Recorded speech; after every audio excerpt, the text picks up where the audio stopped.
Hello everyone, so I've had requests in the past to make a tutorial or whatnot of the pixel art that I do, and while this isn't really a tutorial, I figured this would be the next best thing.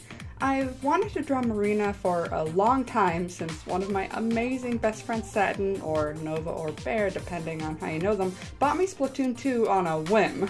I've been doing a lot of commission work, so I figured that this little process video would be a good excuse to finally draw Marina. So around here, I'm gonna speed it up by about 1,000%. That's no joke, because this sketch takes a really long time for some reason. This is much bigger than most of my usual pixel work, and Marina's gonna look a little bit pained for a bit while I'm still trying to figure out her face. But with my commissions, I will offer, smaller sizes, and naturally those are cheaper, so most people will buy the smaller ones. So there's really only one other pixel piece that I've made quite this big, and that was actually another Splatoon 2 character, Flo. Here you'll see that I'm flipping around the canvas when I'm doing the sketch layer, because that's something that is very convenient about digital art, is that when you flip it around, you can see a lot of the mistakes that you've made, like, eyes kind of being lopsided. I don't normally flip around the canvas when I'm getting into the line art. I just try to get all of the forms working when I'm doing it in the sketch layer.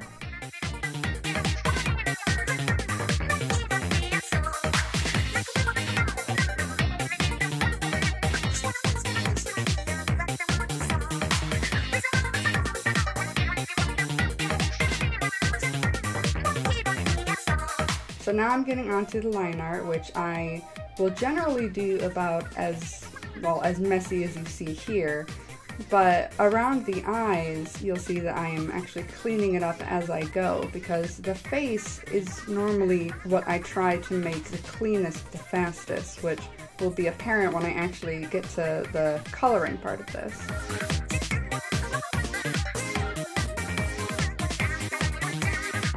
Finally, her face doesn't look so pained anymore. I got it to actually look like a good smile. With Marina's eyebrows always looking sad, it's a little bit hard, but I did get it to work. And now you can see that I'm starting to clean up the lines that I've already done. It's constantly switching in between my pencil and my eraser, which if you look over at the history, it's just going crazy over there. Something that's really useful about doing pixel art in Photoshop, you might see some lines that come out super straight, just like incredibly fast as it's going by 1,000,000 miles a second. Speeding this up in Premiere, is that if you hold down Shift, it'll actually make a perfectly straight line in between those two points. So I utilize that a lot for, straight lines, or even if it's a curved line, I'll just kind of make points around the curve, and it gives you a really nice, perfect line to work with.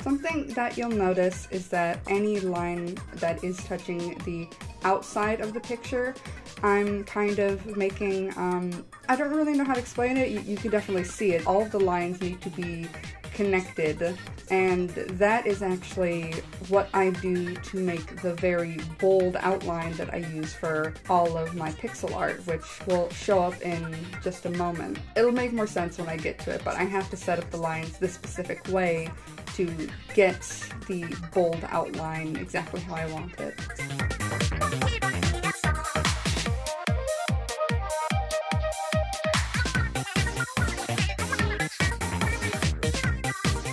I gotta say that drawing Marina's octoling tentacles was a lot harder than I thought it would be. You know, I really love flowy lines, but getting them to have the correct body and form, especially the suction cups, was weirdly difficult, but I think I pulled it off okay.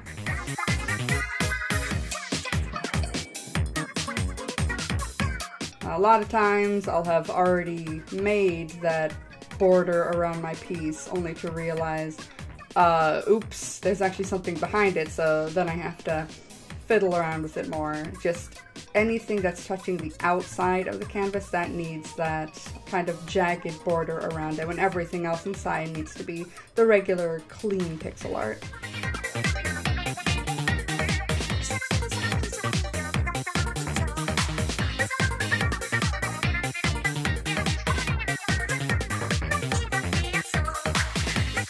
So now it's time for little line art touch-ups, getting everything else working before I get onto the color.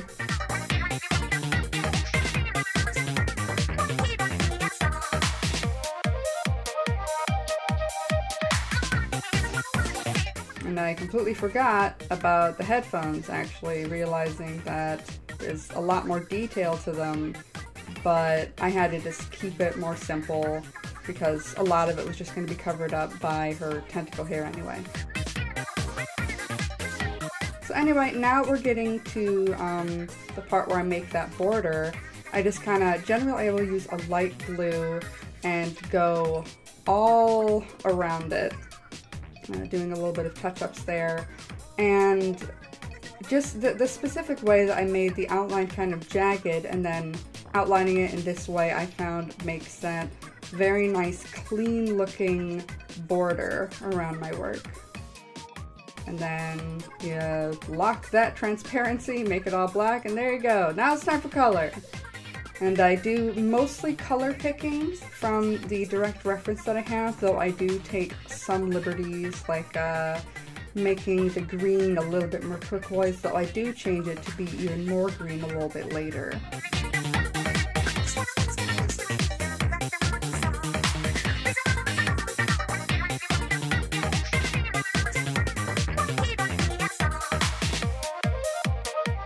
Oh, that little bit right there, I actually have my various other pixel works in the project file that I'm working on. Normally I'll always have it right next to the picture that I'm working on to make sure that my work is consistent between the various different commissions that I do. And I have this thing where I always make the inside of the mouth, and the tongue the same color between all of my pixel pieces. I'm not sure why, I just think that the colors work, so I had that little one of my Animal Crossing commissions, just kind of set there for me to color pick from the inside of the mouth, and I think it still looks good.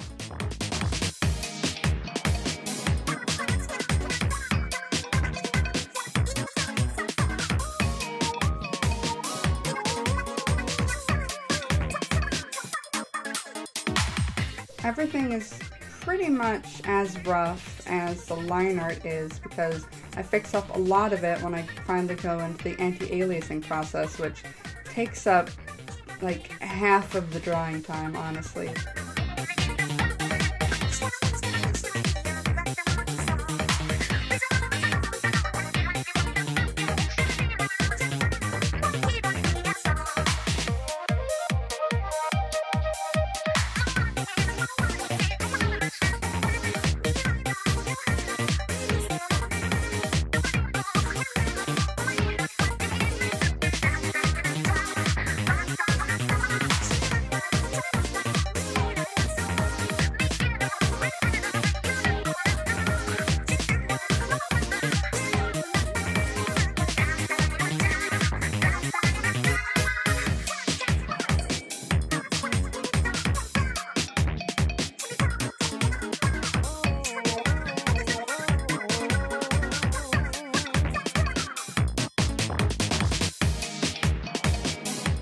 And now I'm slowing it down, well, slowed down for the speed that I'm putting it into Premiere, but to show what I'm doing with the eyes. When I start doing the anti-aliasing and getting everything really nice and cleaned up, I always tend to work on the eyes first.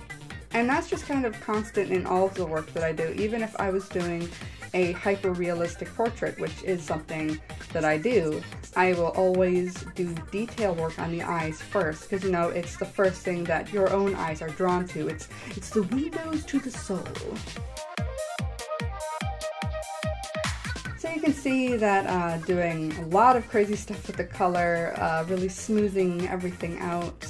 It's really fun to work on the eyes and to just bring them to life, I guess.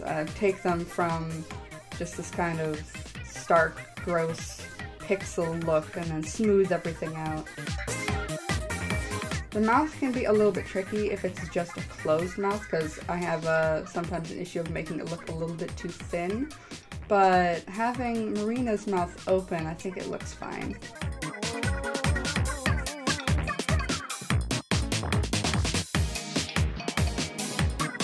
And now comes the tedium, the very, very long process of just getting everything anti-aliased. Which, if you don't really know what anti-alias means, well, as you can see, I'm putting little tiny lighter dots around every edge, and it makes everything look softer, and it's a very, very deliberate process, but it's what makes the pixel art look smooth.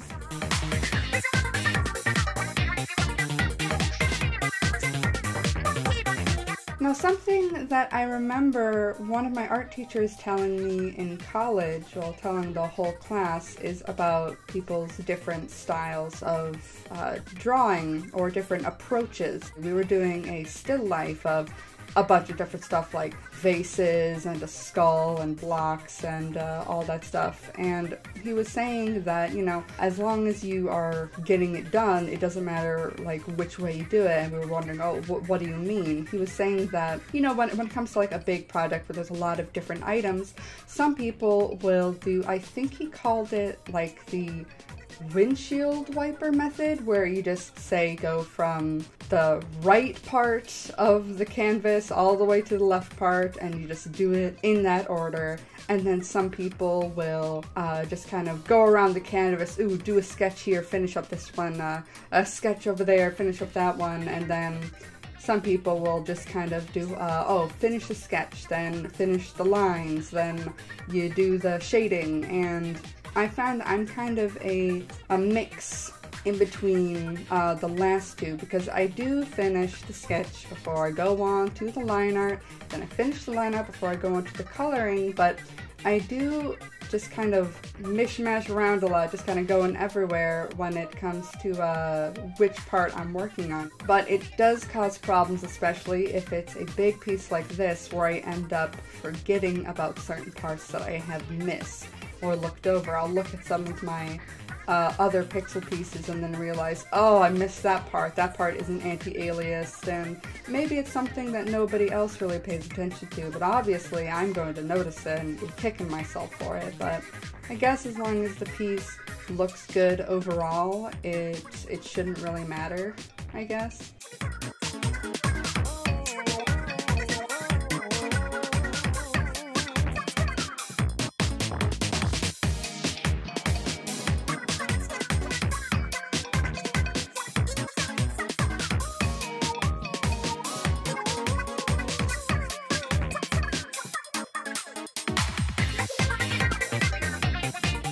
I don't know why her tentacles caused me so much difficulty. I guess because, well, for one, if you look at the actual reference image, there seems to be, it's not just a gradient between the brown and the turquoise, you know, there's also more black that's kind of melded into it, like around the suction cups. But when it's pixel art, I try to use gradients as little as possible, because, you know, gradients and pixel art, it doesn't really go together that well. But I didn't want to do any kind of weird dithering with this stuff, since, well, that would take a lot longer, and I don't have the patience for that, and I don't think that it would even look very good because of all the anti-aliasing that I do to make things look smooth, even though it's pixels.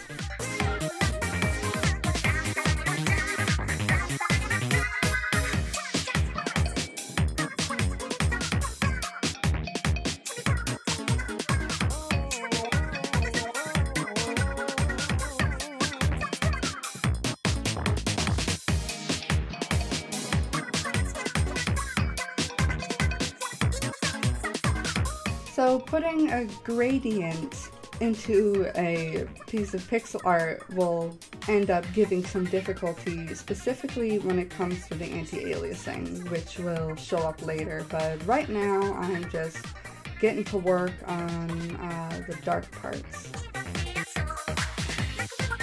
Then I switch over and start doing the legs. I said I jump around the canvas a lot.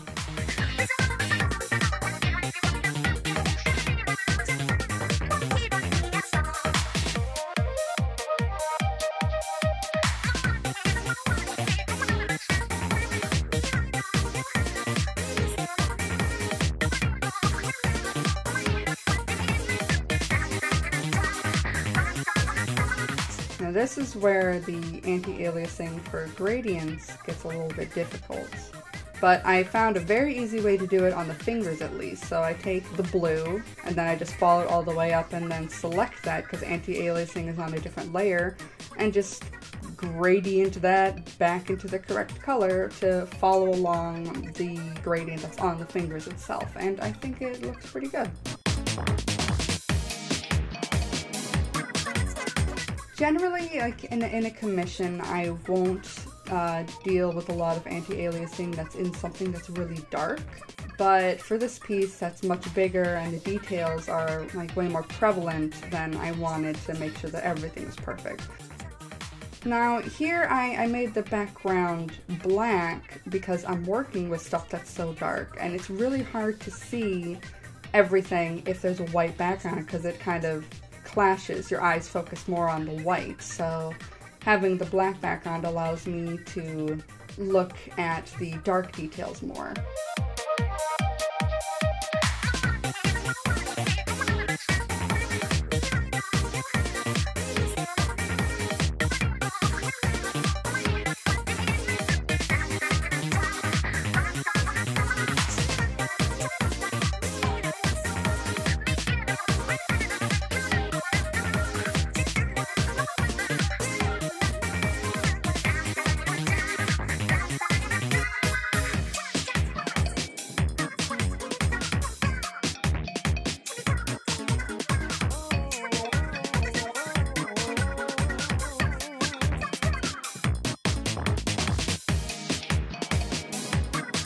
And something that's tricky about the pixel art that I do, and actually in general just all the character art that I do because I don't really use backgrounds, is that I have to make it so that it will look good on whatever background it goes onto because I just make it transparent. Normally I try to make it better suited for a black or white background. If the background that it ends up going on is some other different color, I'm not sure exactly how it'll look, but if it can look good on both black and white, the two most different values, absolute ends of the spectrum for light and dark, then generally it'll look pretty okay on anything else.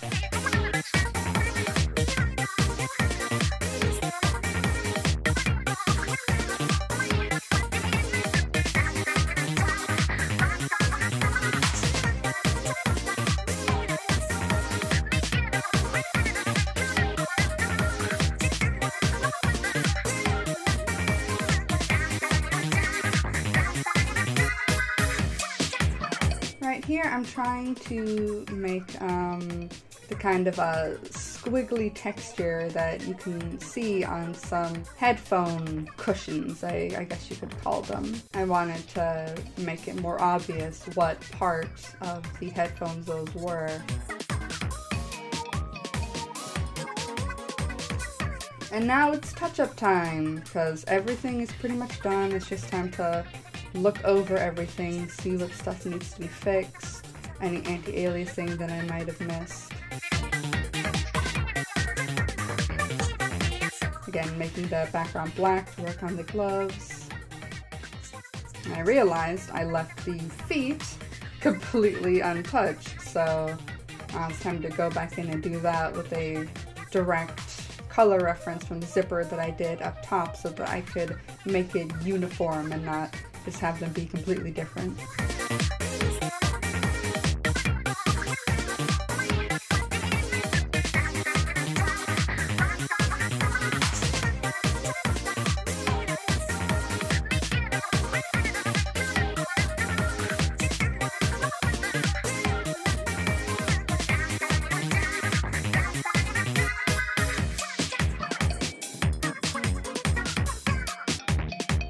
Now, because the black of the eyelashes just kind of melded into the headphones, I wanted to make them stand out more, so I kind of toyed around with a little highlight on them.